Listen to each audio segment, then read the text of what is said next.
Coast to the East Coast. We did the excruciating work of unentangling, and we grieved. Like just about everything in life, emerging has taken longer than expected.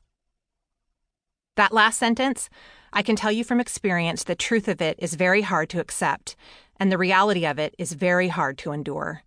But here I am, writing a book on hope, after all that, after the unthinkable happened. Why, after the lights were turned out abruptly and without permission, am I writing on hope? At first, this book was going to be about surviving messy middles, because I was, and some days still am, in a protracted messy middle. Then it was going to be about love, because I had lost a love I thought I had a firm grasp on, and all of a sudden, love of any kind felt more vulnerable than I could stand. I know that messy middles and lost loves are universal experiences, so I knew talking about either of those things would be helpful. But then I saw something that had been there all along, though it surprised me when I saw it. It was like the wild-eyed creature that pops up even after the great cosmic whack-a-mole has done its darndest to eradicate all signs of life. You again? It was hope, and once I saw it, a resilient and rebounding presence, I couldn't stop seeing it. Everywhere.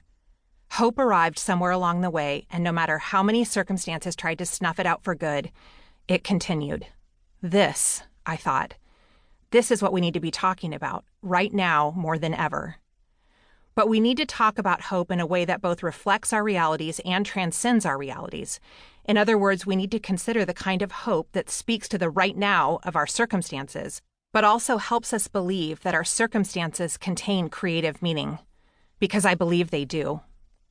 Before we go any further, let's stop to define our terms. Almost immediately, two kinds of hope come to mind. First, there is the help me hope. The help me hope is akin to crossing your fingers and wishing something would turn out a certain way. Its prayer is a beggy, please, please, please. I hope I get to go on my trip. I hope our team wins. I hope it snows. Nothing wrong with this kind of hope necessarily. It's just that help me hope's success is determined by outcomes. It's all about hoping for something. The problem, in my life at least, is that outcomes end up different from what I had planned or could control, and I can't count on a hope that comes and goes with outcomes. The second kind of hope, which is what I've dedicated this book to, is what I might call hard-won hope. Hard-won hope is a product of disappointment. We don't possess it because things went well. We earn it because they did not.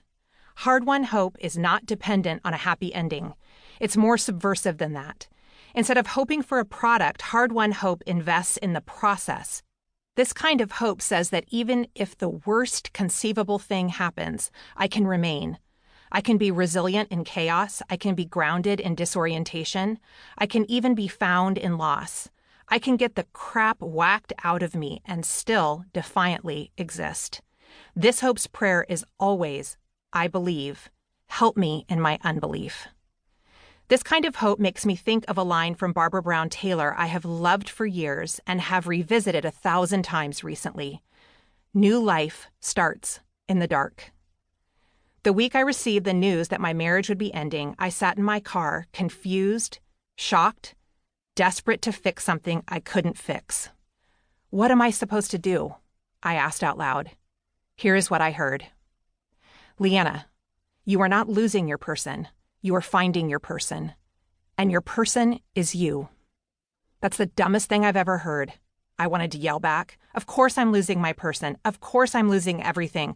My house, my future, my financial security, my children's trauma-free childhood I have been desperately trying to create. What are you not getting about this? This is death.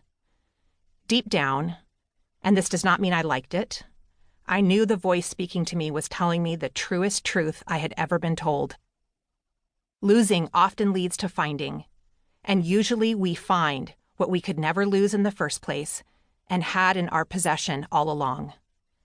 The last 3 years have been about learning to belong to myself in ways I never have in my entire life, to belong to God in ways that transcend behavior and information, and then to belong to a select few people in my life with honesty and authenticity. Throughout it all, new life was wanting to be born. The new life of radical honesty, the new life of congruence, the new life of not abandoning myself. Congruence would become an important through line in this story, a recurring invitation to confront those ways of being that were no longer